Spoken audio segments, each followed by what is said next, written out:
जी अस्सलाम वालेकुम। काइंडली देखिएगा, ये वीज़ो का स्पीकर है। इसका वज़न कमोबेश 2 से 3 किलो है।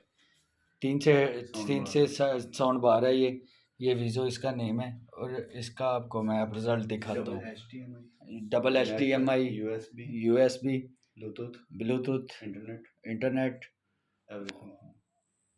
और कमाल का स्पीकर है। आपको इसका साउंड सुनाता हूँ अभी। साउंड प्ले कीजिएगा जी।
ये वीज़ो का स्पीकर है जी, ये चेक कर लीजिएगा। ठीक हो गया और कमाल का साउंड है।